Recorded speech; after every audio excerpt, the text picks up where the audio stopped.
നമസ്കാരം കുട്ടികൾക്കും സൂപ്പർ സാറാണ്. നമ്മളിന്ന് +2 സേ കുട്ടികൾക്ക് വേണ്ടിയുള്ള ഒരു അടിപൊളി ക്വസ്റ്റൻ ആണ്. നമ്മുടെ ഈ സേ പഠിക്കുന്ന കുട്ടികളുടെ കാര്യം പറയുമ്പോൾ ഇത്തിരി റിസ്ക് ആയിട്ടാണ് അവരുടെ കാര്യങ്ങൾ. കാരണം ഒന്നാമത്തെ ഇപ്പോഴത്തെ ക്വസ്റ്റ്യൻ പാറ്റേൺ മാറി, രണ്ട് അവർ ചെയ്ത് പഠിക്കുന്നത് വളരെ കുറവാണ്. എന്ന് പറഞ്ഞാൽ ഒരു ചോദ്യത്തിന്റെ ഒരു ടൈപ്പ് പഠിക്കുമ്പോൾ ഒരൊറ്റ ചോദ്യത്തിൽ അങ്ങ് നിർത്തും. അതിന്റെ 2-3 ചോദ്യങ്ങൾ ഒന്ന് പ്രാക്ടീസ് ചെയ്യാൻ മനസ്സ് വരാറില്ല. നിങ്ങളതൊന്നും നോക്കല്, ബുദ്ധിമുട്ട് നോക്കുകയേ ചെയ്യല്ലേ. ബുദ്ധിമുട്ട് നോക്കിയാൽ ഒരു കാര്യവും നേടാൻ പറ്റത്തില്ല. പ്രത്യേകിച്ച് നമ്മുടെ ഈ പ്രായത്തിൽ നമ്മുടെ ഈ +2ന്റെ സേ എന്ന് പറയുമ്പോൾ നിങ്ങൾക്ക് ഇത്തിരി ബുദ്ധിമുട്ടായിരിക്കും. അതുകൊണ്ട് അറിയാവുന്ന ചോദ്യങ്ങൾ, വരാൻ സാധ്യതയുള്ള ചോദ്യങ്ങൾ, ഇത് രണ്ടും വന്നു കഴിഞ്ഞാൽ എക്സാമിന് ഫുൾ മാർക്ക് കിട്ടില്ലെങ്കിൽ പ്രശ്നമാവും. നമുക്ക് ഒന്നാമത് മുഴുവൻ പഠിച്ചുകൊണ്ട് പോകാനുള്ള പറ്റുന്ന കാര്യമല്ല. അപ്പോൾ എക്സാമിന് വരുന്ന ഉറപ്പ് ചോദ്യങ്ങളെ തെരഞ്ഞു പിടിച്ച് പഠിച്ചോണം. ഓക്കെ, അങ്ങനത്തെ ഒരെണ്ണമാണ് ഇത്. വെക്ടറിലെ ഒരു ചോദ്യം. ഇത് എക്സാമിന് വന്നാൽ ഒരു 3 മാർക്ക് ഉണ്ടാവും. ഓക്കെ, 3 സ്റ്റെപ്പും ഉണ്ട്. അതുകൊണ്ടാണ് ഇതിന് 3 മാർക്ക് ഉള്ളത്. ഞാൻ അതിനെ കൃത്യമായിട്ട് ചെയ്ത് കാണിക്കാം. നന്നായിട്ട് പഠിച്ചോണം. പിന്നെ നിങ്ങൾക്ക് ആർക്കെങ്കിലും നമ്മുടെ ഈ ക്ലാസ് കണ്ടിട്ടൊക്കെ ജോയിൻ ചെയ്യണമെന്നുണ്ടെങ്കിൽ, മീൻസ് മാത്സിനെ മനസ്സിലാക്കി എക്സാമിന് പഠിച്ച് ഉറപ്പിച്ച് ജയിക്കണമെന്നുണ്ടെങ്കിൽ നമ്മുടെ ഗ്രൂപ്പിൽ ജോയിൻ ചെയ്യാം. നന്നായിട്ട് നിങ്ങളെ എക്സാമിന് വേണ്ടി നന്നായിട്ട് കൂടുതൽ ക്വസ്റ്റ്യൻസുകൾ പ്രാക്ടീസും തന്ന് അതിൻ്റെ ഒരു ക്വസ്റ്റ്യൻ പാക്കേജും തരും. എക്സാമിന് വരുന്ന ചോദ്യങ്ങൾ ഏതൊക്കെയാണെന്നുള്ളത് വെച്ചുകൊണ്ടുള്ള ഒരു പ്രാക്ടീസ് ആയിട്ടുള്ള ഒരു ക്വസ്റ്റ്യൻ പാക്കേജ് വരും. അതിന് ആൻസറും ഉണ്ടാവും കേട്ടോ. നിങ്ങൾ അത് മാത്രം പഠിച്ചുകൊണ്ട് പോവുക. ഉറപ്പായിട്ട് നിങ്ങൾക്ക് നന്നായിട്ട് ഒരു ഡബിൾ പാസിനുള്ള മാർക്ക് ഏറ്റവും കുറഞ്ഞത് ഒപ്പിക്കുകയും ചെയ്യാം. ഓക്കെ, ജോയിൻ ചെയ്യാൻ താഴെ തന്നുള്ള നമ്പർ ഏതെങ്കിലും ഒന്നിൽ കോൺടാക്ട് ചെയ്യാം. സ്റ്റാർട്ട് ചെയ്യാം. ക്വസ്റ്റ്യൻ നോക്കിക്കേ. എ ഉണ്ട് 5i - j - 3k. ബി ഉണ്ട് i+3j - 5k. Show that a + b perpendicular കേട്ടോ. a + b perpendicular to a - b. a + b ആണ് കേട്ടോ. ഇവിടെ എയും ബിയും സെപ്പറേറ്റ് എടുക്കുക. a + b കണ്ടുപിടിക്കണം. a - b കണ്ടുപിടിക്കാതെ പെർപെൻഡിക്കുലർ ഒന്നും ചെയ്യാൻ പറ്റില്ലല്ലോ കണ്ടോ. അല്ലാതെ a is perpendicular to b എന്നല്ല, a + b perpendicular to a - b. അപ്പൊ നമ്മൾ a + b കണ്ടുപിടിക്കണം, a - b കണ്ടുപിടിക്കണം. നമ്മളത് സാധാരണ ചെയ്യുമ്പോൾ a + b കണ്ടുപിടിക്കുമ്പോൾ പലർക്കും ഒന്ന് തെറ്റും. ഞാനതൊന്ന് ഈ രീതി കൊണ്ടൊന്ന് ചെയ്ത് കാണിക്കുകയാണ്. a + b ആണ് ആദ്യം ചെയ്യുന്നത് കേട്ടോ. a + b. a + b എന്ന് പറയുമ്പോൾ first vector ആരാമനെ 5i - j - 3k. അടുത്തത് a - b നോക്കിക്കേ. i + 3j - 5k. Okay, plus ചെയ്യാണ്. ഇങ്ങനെ പ്ലസ് ചെയ്യുമ്പോൾ തെറ്റില്ല കേട്ടോ. ഓക്കെ, എങ്ങനെ വേണം ആഡ് ചെയ്യും? ഇവിടെ നിന്ന് അങ്ങോട്ട് ആഡ് ചെയ്യാം, ഇവിടെ നിങ്ങളുടെ ഒന്നും കുഴപ്പമില്ല. ഇത് 5i, ഇത് 1i. വെറും i എന്ന് പറഞ്ഞാൽ 1i, രണ്ടും പോസിറ്റീവ് കണ്ടോ. 5i പോസിറ്റീവ്, 1i പോസിറ്റീവ്, രണ്ടോട് ചേരുമ്പോൾ എത്ര ആകുമ്പോൾ 6i. ഓക്കെ അല്ലേ? ഒരേ സൈൻ ഉള്ള കൂട്ടുമ്പോൾ എന്ത് ചെയ്യണം? അങ്ങ് ആഡ് ചെയ്തേക്കണം കേട്ടോ. എന്ന് പറഞ്ഞാൽ രണ്ടുപേരെ ഒരേ സൈൻ. ഇത് കണ്ടോ, ഡിഫറൻസ് സൈൻ ആയത്. ഇത് മൈനസും പ്ലസും. ജെയുടെ ടൈം വരുമ്പോൾ ഇവിടെ മൈനസ്, ഇത് പ്ലസും ആ. ഡിഫറൻസ് സൈൻ വന്നാൽ കുറയ്ക്കണം, അത്രേ ഉള്ളൂ. ഓക്കെ, അപ്പോൾ -1 + 3. -1ഉം +3യും ഏതാ മോനെ വലുത്? -1 ആണോ +3 ആണോ?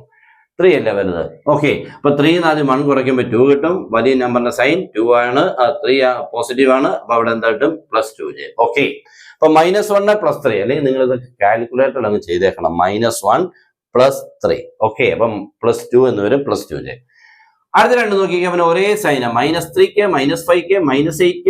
5 3 കേട്ടോ, അത്രേ ഉള്ളൂ. ഓക്കെ, അപ്പൊ അത് കിട്ടി. നെക്സ്റ്റ് എന്താണ്? a - b ചെയ്യണം കേട്ടോ. a - b അതാണ് ശ്രദ്ധിക്കേണ്ടത്. ഇച്ചിരി തെറ്റാൻ സാധ്യതയാണ്. 5i - j - 3kയും i + 3j - 5kയും മൈനസ് ആണ്.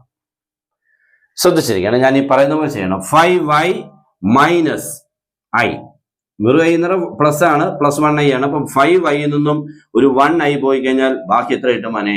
4i. ശരിയല്ലേ? 4i. 5i നിന്നും 1i കുറഞ്ഞു, ബാക്കി 4i.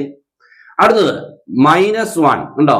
-1j എന്ന് പറയുമ്പോൾ -1 മൈനസ് പ്ലസ്, മൈനസും പ്ലസും കൂടെ എന്താവും മോനെ? മൈനസ്. ഓക്കെ, അപ്പൊ -3. അപ്പോൾ -1 - 3. അപ്പൊ മൈനസ് ആര് വരും മോനെ? 4j. Okay, -4j.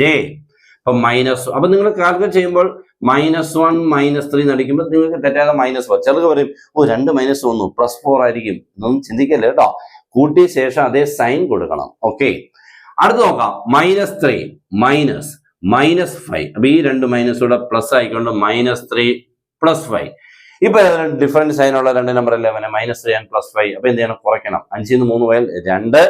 വലിയ നമ്പറായ 5ന്റെ സൈൻ പ്ലസ്, അപ്പൊ +2k. അപ്പൊ നമ്മളെ തെറ്റാതെ കിട്ടി. ഇതൊക്കെ തെറ്റാതൊന്ന് ചെയ്യുക എന്ന് പറഞ്ഞാൽ വലിയ കാര്യം എന്ന് വെച്ച് കഴിഞ്ഞാൽ ചിലർക്ക് വലിയ കാര്യമാണ്. വലിയ കാര്യം അല്ലേന്ന് വെച്ച് കഴിഞ്ഞാൽ ഒരു കാര്യമില്ല. കാരണം ഇതൊക്കെ സിമ്പിൾ. അങ്ങനെ ഒത്തിരി ആൾക്കാരുണ്ട്. നമ്മളും ഈസി ആണെന്നുള്ള രീതിയിൽ കൂടെ എത്തണം. ഓക്കെ, ഇനി ഞാൻ ഇതിന്റെ ഡോട്ട് കണ്ടുപിടിക്കണേ. A plus B dot A minus B perpendicular ആണോ എന്ന് ചെക്ക് ചെയ്യണമെന്നുണ്ടെങ്കിൽ ആ രണ്ട് വെക്ടേഴ്സിന്റെ ഡോട്ട് 0 ആയിരിക്കും. ഓക്കെ, അപ്പൊ നമുക്ക് എ പ്ലസ് ബി കിട്ടി എത്രയായിരുന്നു? 6i plus 2j minus 8k dot 4i minus 4j plus 2k that is equal to, നോക്കണേ, ഡോട്ട് എടുക്കുന്നത് ഇവിടുത്തെ ഐയുടെ കൂടെ ആരാ മോനെ? 6. ഇവിടെ ഐയുടെ കൂടെ ആരാ മോനെ? 4. അപ്പൊ 6 into 4 എന്ന് കൊണ്ട് എഴുതാൻ ബുദ്ധിമുട്ടൊന്നുമില്ലല്ലോ. ആ ഐയുടെ കൂടെയുള്ള നമ്പർ തമ്മിൽ ഇൻറ്റു, ക്ലിയർ ആയി. ജെയുടെ കൂടെയുള്ള നമ്പർ തമ്മിൽ ഇൻറ്റു, കെയുടെ കൂടെയുള്ള നമ്പർ തമ്മിൽ ഇൻറ്റു, ഇത്രയേ ഉള്ളൂ. ഇടയ്ക്കൊരു പ്ലസ് ഇട്ടേക്കണേ. അപ്പൊ ഐയുടെ കൂടെയുള്ള ഇൻറ്റു ചെയ്ത് പ്ലസ്. ഇവിടെ 2 ആണ് മോനെ, ഇവിടെ -4 ആ പ്ലസ്, ഇവിടെ -8 -8, ഇത് +2 ആണ്. ഓക്കെ, അപ്പൊ വേണ്ട എല്ലാം കൃത്യമായിട്ടുണ്ടേ. ആൻസർ വരുമ്പോ 6 into 4 എത്ര മോനെ? 24. 2 into -4 -8, പ്ലസ് മൈനസ് ഇടണമെന്നില്ല, മൈനസ് മാത്രം ഇട്ടാലും മതി. പ്ലസ് മൈനസ് ചേർന്നാൽ മൈനസ് ആവും. ഓക്കെ, അടുത്ത -8 into 2 -16, ദാറ്റ് ഈസ് 24 പോസിറ്റീവ് ആയിട്ടുള്ള ഒരു നമ്പർ ഉണ്ട്. ഇത് രണ്ട് നെഗറ്റീവ്, രണ്ടോട് ചേരുമ്പോൾ -24. ആൻസർ എത്ര കിട്ടും? 0. Therefore a plus b perpendicular to a minus b. That's all. തീർന്നു, പ്രോബ്ലം തീർന്നു, മാർക്ക് കിട്ടി. ഓക്കെ, ഇത്രയേ ഉള്ളൂ. ഈ രീതി കൂടെ വേണം ഇവനെ പഠിക്കാൻ. വളരെ സിമ്പിൾ ആയിട്ട് തീരുന്നത് വരെ നിങ്ങൾ എഴുതി പഠിക്കണം. അല്ലാതെ കഷ്ടപ്പെട്ട് ചെയ്തു എഴുന്നേറ്റ് പോയേക്കാം. എഴുന്നേറ്റ് പോയാൽ പിന്നീട് നമുക്ക് സമ്മാനം കിട്ടില്ല. അതുകൊണ്ട് എഴുന്നേറ്റ് പോകുന്നതിന് മുൻപായിട്ട് ഈ ചോദ്യം ഒന്ന് ചെയ്ത് പഠിച്ചു നോക്കാതെ 2 തവണയെങ്കിലും ചെയ്യാനുള്ള മനസ്സുണ്ടായിരിക്കണം. ഓക്കെ, നമ്മുടെ എപ്പോഴും മനസ്സിന്റെ ഒരു തീരുമാനമാണ് ഏത് കാര്യത്തിന്റെ വിജയം. ഓക്കെ, അതുകൊണ്ട് നിങ്ങളെ മാത്രം നോക്കിയിരിക്കല്ല, നിങ്ങളുടെ പേരൻസ് ഒക്കെ ഈ എക്സാം പാസ്സാവണം എന്നുള്ള പ്രാർത്ഥനയോടുകൂടി ഇരിക്കുകയാണ്. അവർക്ക് പ്രാർത്ഥിക്കാനേ പറ്റുള്ളൂ. നിങ്ങൾക്ക് പ്രാർത്ഥിക്കാനും പറ്റും. ഇത് ചെയ്ത് കാണിക്കേണ്ട വ്യക്തി നിങ്ങളാണ്. ഓക്കെ, അപ്പം നന്നായിട്ട് പഠിക്കുക. മാക്സിമം നമ്മുടെ സപ്പോർട്ട് ഉണ്ടാവും. പിന്നെ ജോയിൻ ചെയ്താൽ ഫുൾ സപ്പോർട്ട് കിട്ടും. നമുക്ക് അതിൽ കൂടി ചെയ്യാൻ പറ്റില്ല.